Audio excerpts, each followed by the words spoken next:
ओम सहना भवतु सहनौ भुनक्तु सह वीर्यं करवावहै तेजस्विनावधीतमस्तु मा विद्विषावहै।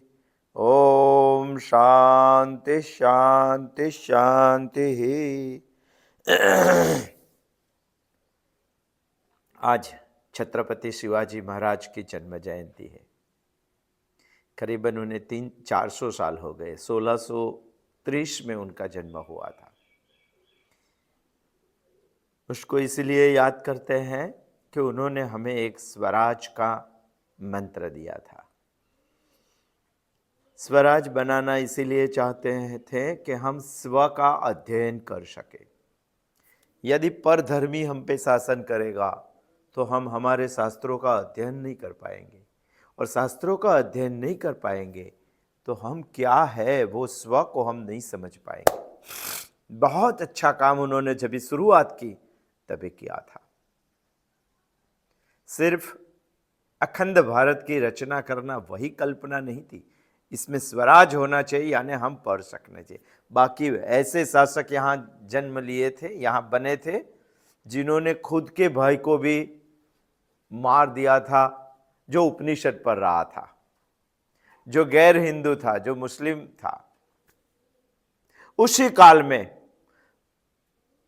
शिवाजी को लगा कि हम भी शास्त्रों का अध्ययन करना चाहिए, और करने के लिए स्वराज तो चाहिए ही। उसके चारित्र घरतर में मां जीजाबाई बहुत हिस्सा है उनका। समर्थ रामदास स्वामी, दादा होलदेव, बहुत हिस्सा है उनका। बहुत काम किया उन्होंने।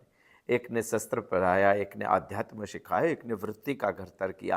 तीनों ने मिलके हमें जो चरित्र दिया उनको याद करना चाहिए। और याद कर कर अभी इस काल में स्वराज्य है तो अभी हमें स्व का अध्ययन करना चाहिए। बहुत सारे लोग मानते, शास्त्र भी मानते, मैं क्या हूं ऐसी मुझे समझ आ गई तो समझो आप आध्यात्म के रास्ते पे है। और आप कौन है ये बात समझने के लिए प्रयत्न करना चाहिए। वही प्रयत्न आध्यात्म की ओर गति है।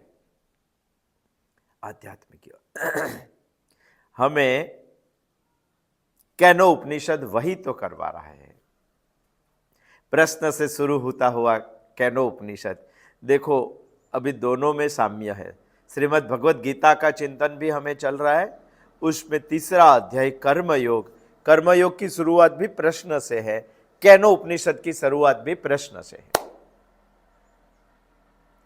केने सितम पतति प्रेषितम मन, मुझे कैनो उपनिषद खुद की पहचान करवाने के लिए यह अध्ययन करवा रहा है। देखना चाहिए।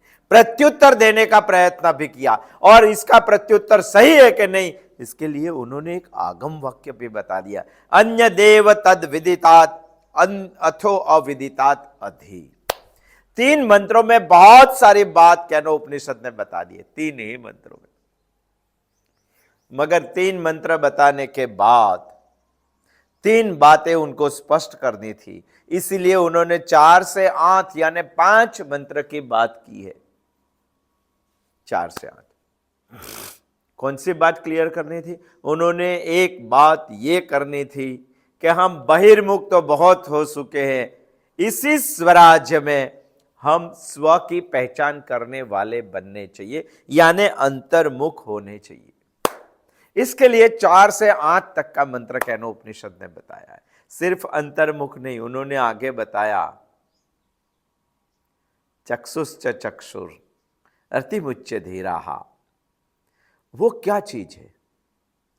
कैनो उपनिषद बता रहे हैं कि हमें चलाने वाला कोई मनः मनम, मन से भी पीछे एक मन है। वो क्या चीज है उसका स्पष्टीकरण करना है। और जो आगम वाक्य बता दिया, अन्य देव तद विदितात अथो अविदितात अधि, ये आगम वाक्य का हमारे जीवन में दृढ़ीकरण हो। ये 3 उद्देश्य उन्होंने 4 से 8 मंत्र तक बताया।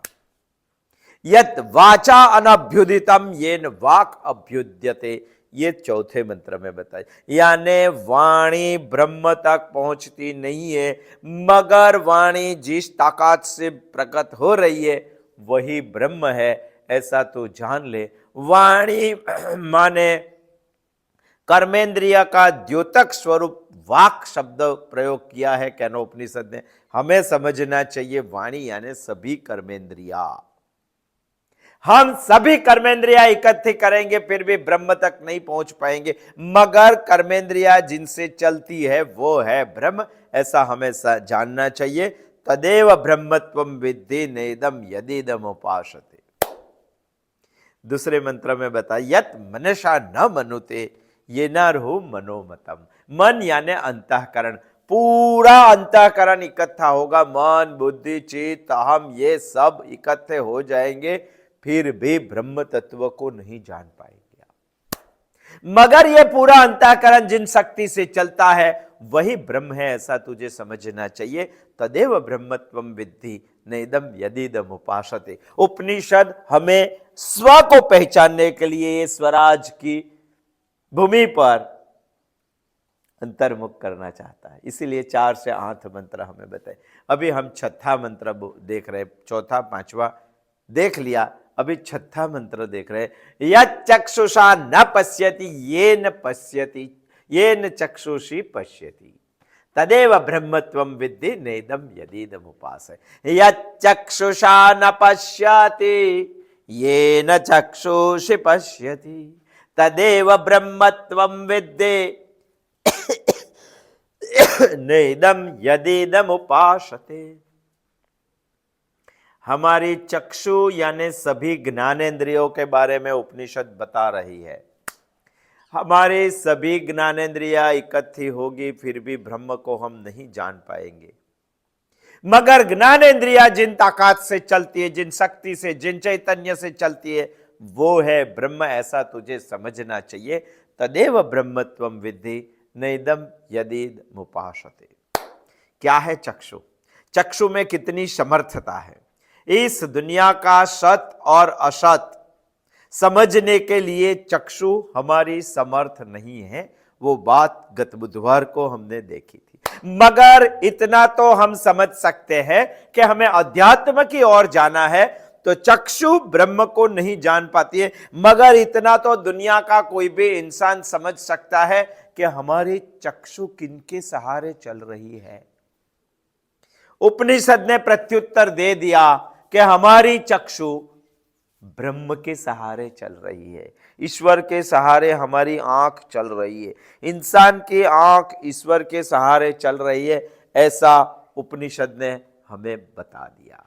अभी हमें सोचना चाहिए कि हमारी आंख में समर्थता नहीं है ईश्वर को समझने की और इस दुनिया का सत और असत समझने की, और हमें अध्यात्म की ओर जाना है। अरे यदि अध्यात्म की ओर जाना, एक एग्जाम्पल से समझते, यदि आपको कोई बहुत बड़ा आदमी पहचानता है, बहुत बड़ा यानी पद से भी, प्रतिष्ठा से भी, सत्ता से भी बड़ा आदमी, और बड़ा आदमी आपको पहचानता है और ये बड़ा आदमी आपका जीवन भी चला रहा है, यदि आपका जीवन चला रहा है और आपको समझ में आ गया कि ये बड़ा इंसान मेरा जीवन चला रहा है, मेरी जीवन निर्वाह इनसे चलता है, तो आपको ऐसी सोच तो आती ही होगी कि इनके सहारे में चल रहा हूं, यदि उनके पास मुझे जाना है, उसको समझना है, उसको मिलना है, तो मैं थोड़ा बहुत उनको शोभायमान दे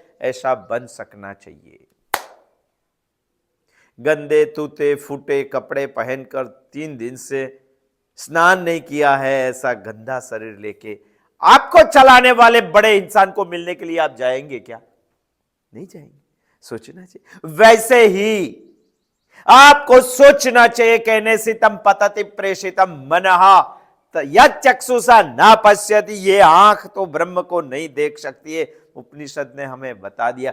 मगर हमें अध्यात्म करना है, अध्यात्म की ओर जाना है, तो इतना तो सोच ही सकते हैं कि चक्षु किनके सहारे चल रही है। उपनिषद के प्रत्युत्तर से हमें समझ में आ जाता है कि चक्षु भी हमारी ब्रह्म के सहारे चल रही है। उसी इतनी समझ यदि आप में आ गई तो आप आध्यात्म की ओर चलने लगेंगे।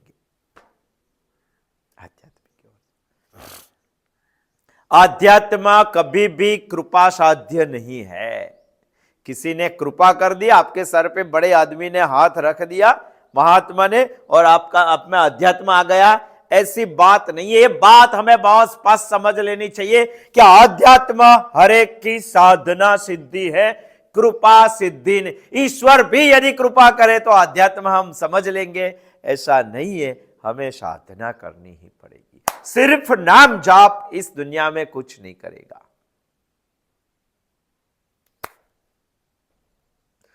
हमें समझकर आध्यात्म करना चाहिए, और उपनिषद हमें आध्यात्म ही समझा रहे हैं। यदि समझ बगैर आध्यात्म हम करें तो पूरी जिंदगी करेंगे, फिर भी कोई फायदा नहीं होगा, नुकसान ही नुकसान होगा। बहुत ध्यान से समझना है ये बात। अंदर की पहचान यानी हमारा आध्यात्म, ये उपनिषद हमें करवा रही है। यत् चक्षुषा न पश्यति येन चक्षुषी पश्यति। इसीलिए तो सोच रहे, हमें ये बात सोचकर इतना तो समझ में आ जाता है कि यदि ब्रह्म ही हमारी आंख चला रहे, ईश्वर ही हमारी आंख चला रहे हैं, तो हमें सोचना चाहिए हमारी आंख कुछ उदात्तीकरण होना चाहिए, दैवी होनी चाहिए, उनको शोभायमान दे ऐसी होनी चाहिए। उसी को ही तो अध्यात्म कहते हैं। अच्छी समझ से चलेंगे तो ही अध्यात्म समझ में आएगा। समझ बगैर पूरी जिंदगी आप समझेंगे कि मैं अध्यात्म कर रहा हूं, कोई फायदा नहीं, नुकसान ही नुकसान है। आप बहुत अच्छे इंसान बन जाएंगे, आप प्रामाणिक बन जाएंगे, आप सज्जन बन जाएंगे, आप मेहनत भी बहुत करेंगे, मगर आप में शास्त्रों ने बताया ऐसी यदि समझ नहीं आई तो बहुत कुछ करेंगे, फिर भी अंतिमतः आप शून्य ही पाएंगे, कुछ नहीं पाएंगे। ये तो समझना पड़ेगा। और समझे बगैर किया हुआ अच्छा प्रामाणिक इंसान भी जीवन में मुश्किल में पड़ सकता है। इसीलिए उपनिषद हमारे जीवन में आध्यात्म के बारे में समझ खड़ी कर रहे हैं। यत वाचा अनाभ्युदितम यत मनसा न मनुते यत चक्षुषा न पश्यति। बहुत बड़ा अध्यात्म है, बहुत बड़ा, समझना चाहिए। समझ लेते हैं, अच्छे आदमी होता है, प्रामाणिक होता है, सच्चा होता है, मगर यदि शास्त्र की समझ नहीं है तो नुकसान ही नुकसान है। एक ब्राह्मण था, और हमारे यहाँ ऐसी स्टोरी हर रोज बनती है कि ब्राह्मण के पास पैसा नहीं होता है। ये ब्राह्मण के पास भी कम पैसे थे, उसको ज़्यादा पैसा वाला बनना था, और ज़्यादा पैसा वाला बनने के लिए उन्होंने एक युक्ति निकाली। बहुत बने थने बन गए, कपड़े भी अच्छे पहन लिए, सेंट भी लगा दिया, वो बड़ा इंसानों ऐसा लग गया, बूथ भी, पगर खाक भी बहुत अच्छा पहन लिया, सर पे तिलक भी बहुत बड़ा कर दिया, और जो जहाँ रहता था वही नगर के शहर के बाजार में वो चल बसा। चलते चलते उन्होंने सोच लिया कि मुझे आज पैसा कमा के घर पे आना है, कम है पैसा। उन्होंने बुद्धि का प्रयोग कर दिया। क्या प्रयोग किया? वो पहले एक मिठाई वाले की दुकान पे गया, और मिठाई वाले की दुकान पे जाकर उन्होंने हाथ में एक लड्डू लिया, और दुकान वाले को बताया कि भाई कितने के है लड्डू। तो उन्होंने जो भाव था वो बता दिया। उन्होंने बताया कि मेरे घर पे एक प्रसंग है, मुझे 5000 लड्डू चाहिए। दुकानदार बोल रहे कि तैयार नहीं है, मैं 2-3 घंटे में तैयार कर देता हूं, और जो करंदिया होता है उसमें भर के आपको पैक करके दे देता हूं। 5000 लड्डू। 5000 का पैसा कितना होता? वही समय की बात कर रहे हैं, वो पुराने समय में 5000 लड्डू करीबन 300 रुपये में आता था। और मिठाई वाले ने बताया कि वैसे गिनती करके देंगे तो करीबन 300 रुपया हो जाएगा। जो ब्राह्मण आए थे बन थन कर, वो ब्राह्मण ने 300 रुपया नगद दे दी वो दुकान मिठाई वाले को, और बोल दिया कि 2-3 घंटे में मैं आता हूं, आप मिठाई पैक करके मुझे 5000 लड्डू दे देने का। देखो अच्छा इंसान भी कहां गलती कर जाता है। 300 रुपया दे दिया, ऑर्डर भी दे दिया, लड्डू भी बनाने को बोल दिया और बाद में वो दूसरी दुकान पे चला गया, जवेरात की दुकान पे चला गया और एक बहुत अच्छी हाथ की अंगूठी उन्होंने निकाली जिसमें सच्चे हीरा मोती जड़े हुए थे।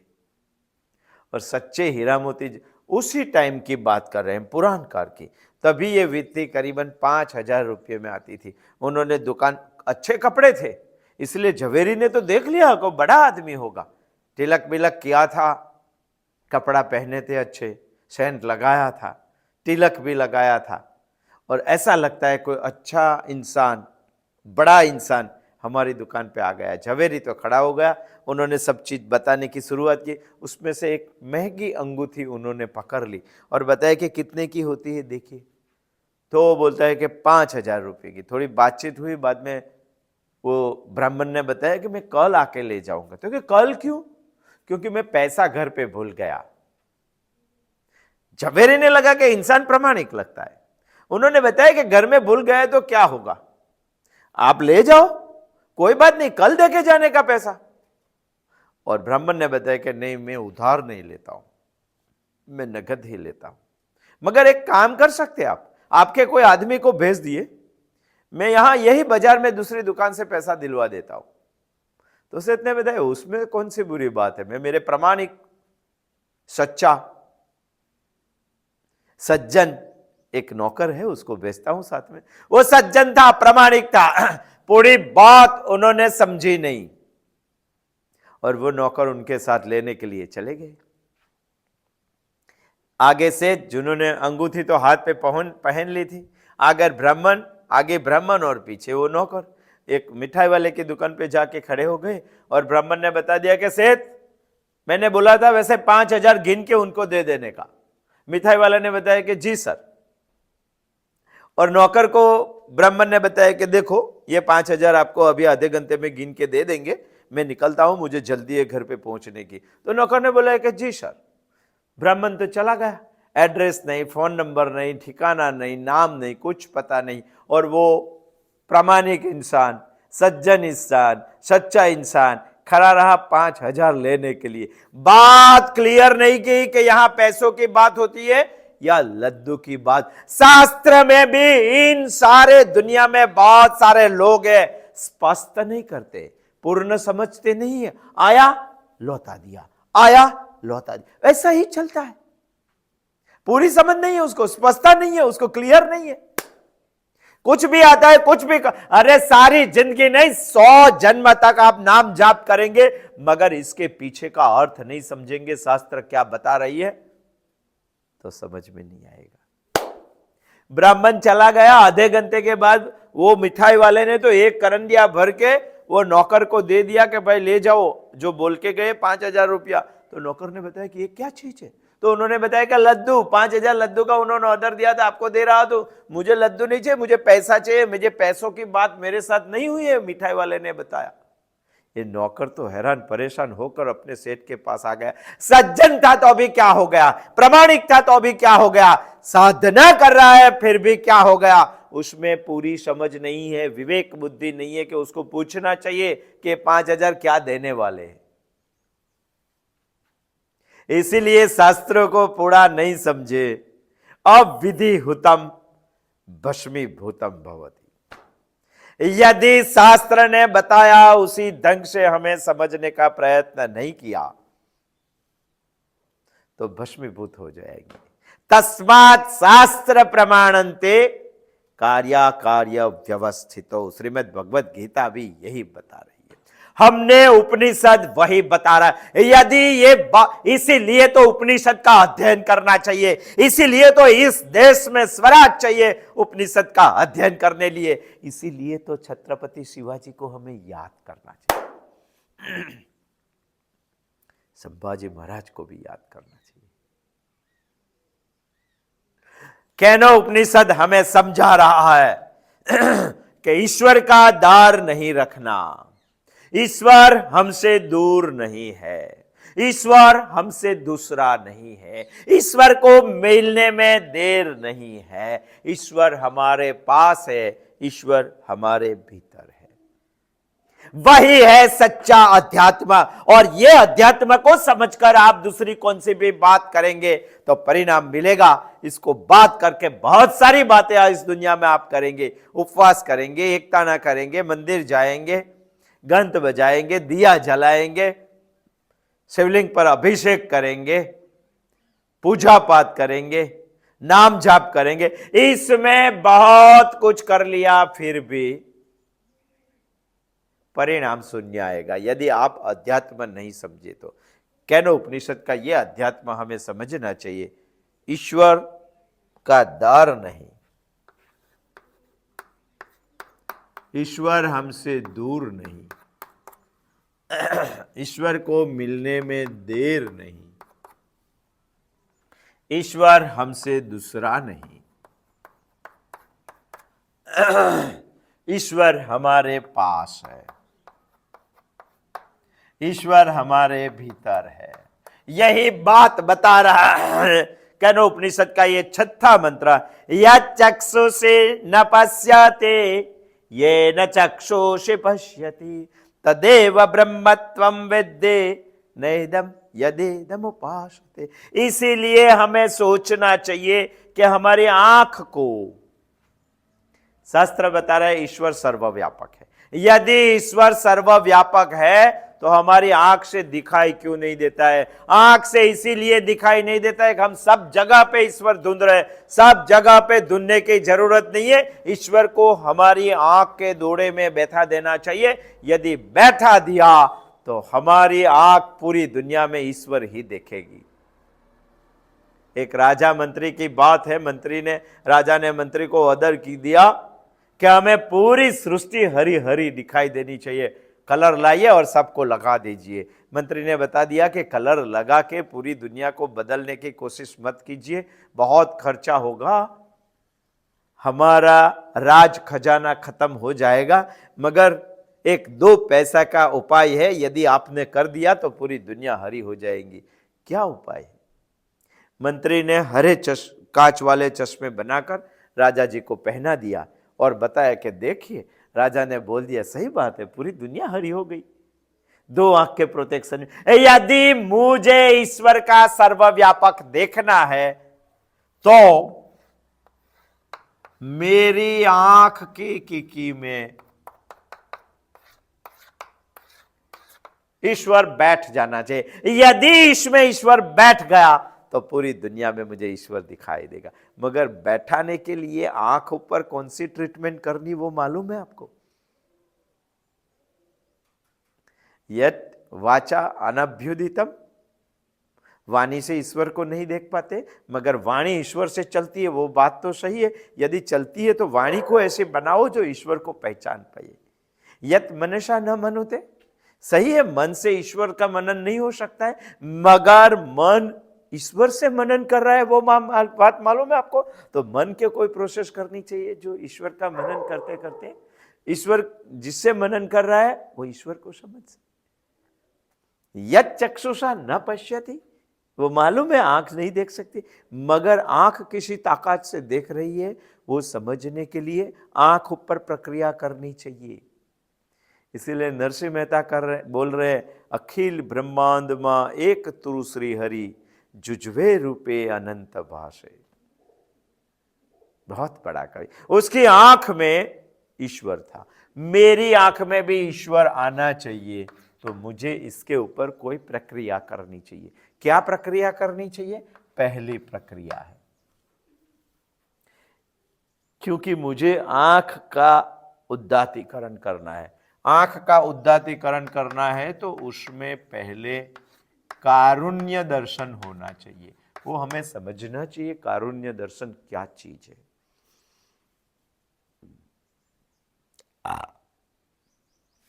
खुद के सुख के लिए दुनिया में जो रोता है उसी को दीन बोला जाता है। वो रोता है। कारुण्य भी एक रोने की प्रक्रिया है, मगर दूसरी तरह रोना है, दूसरों के लिए रोना है। खुद के सुख के लिए और स्वार्थ के लिए दुनिया में जो रोता है, यानी रोना उदात्त भी हो सकता है, मगर खुद के लिए रोते हैं, वो सब दीन है, कारुण्य नहीं है। यदि मेरी आंख में कारुण्य दर्शन करना है, सबसे पहले तो मुझे दूसरों के लिए रोने की शुरुआत करनी चाहिए। खुद के लिए रोता है क्या न क्या है, पैसा नहीं है वो तो रोता है, दुख है ये तो रोता है, स्वजन नहीं है वो तो रोता है, शरीर अच्छा नहीं है वो तो रोता है, बुद्धि कम है वो तो रोता है, वो सब रोते हैं। मगर दुनिया में कई लोग ऐसे भी हैं कि भगवान की भक्ति करते, उपासना करते, साधना करते हैं और भगवान का दर्शन नहीं होता है, तभी भी रोते हैं। उसको भी दीन ही बोला जाता है, कारुण्य नहीं। कितने उच्च कारुण्य की बात कर रहा है यहां। यही बात है, दूसरों के लिए रोने की शुरुआत करनी चाहिए। ईश्वर के पास बैठते, बहुत आगे पहुंच चुका है, शास्त्रों का अध्ययन किया है और बोलता है कि ईश्वर मुझ में क्या पाप है, मुझ में क्या कमी है, आप मुझे दर्शन नहीं। वो भी एक तरह मेरे लिए रोना ही है, वो दीनता है। वो दीनता हमें ईश्वर से दूर करवा दिए। हमारी आंख में कारुण्य दर्शन होना चाहिए, यानी दूसरों के लिए रोने की शुरुआत होनी चाहिए। ये किया है हमने क्या? छत्रपति शिवाजी एक ऐसा चरित्र है जो दूसरों के लिए प्रयत्न करते थे। हमारे में दया तो है ही, ये दया में जब कृतिशीलता आ जाती है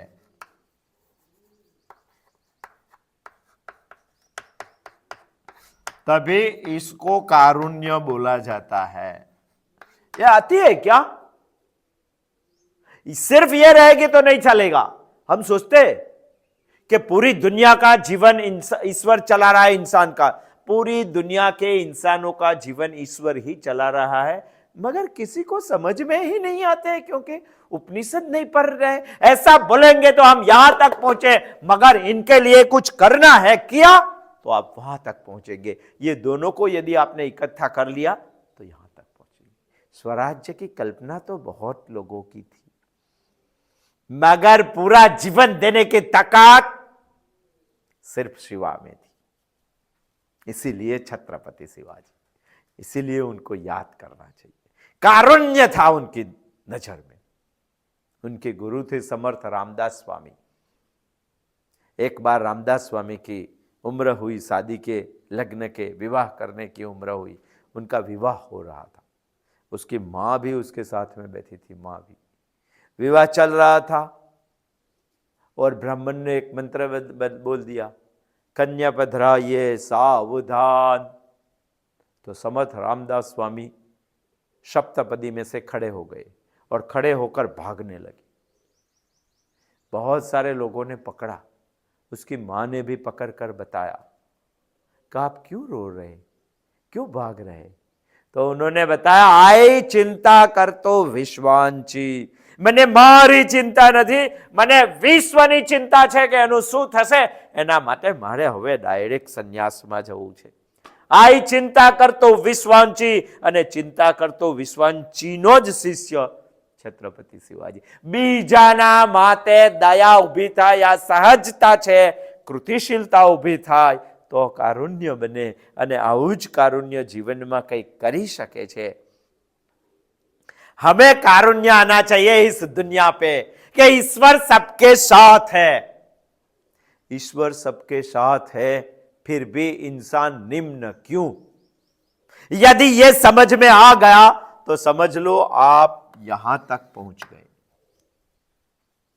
मगर इससे आगे जाने का है कि नहीं जाने? यदि ऐसा सोचने वाले तो दुनिया में बहुत सारे लोग हैं, मगर ये आपको खड़ा हुआ तो आपने जीवन में कुछ किया, आपने बलिदान दिया, आपने प्रयत्न किया, आपने साधना किया। यदि आपने शुरुआत कर दी तो ये हो गया, और ये दोनों मिला के आपके आंख में, आपकी चक्षु में कारुण्य दर्शन आ जाएगा। इसी को कारुण्य दर्शन, सिर्फ इससे नहीं चलेगा। आंख हमारी बहुत आगे जाएगी, आगे जा जाके ब्रह्म इसमें बैठ जाना चाहिए, ईश्वर इसमें बैठ जाना चाहिए। यदि ईश्वर इसमें बैठ गया तो हमें सारी दुनिया में सर्वव्यापकता ईश्वर का जो गुण है वैसे हमें ईश्वर दिखाई देगा।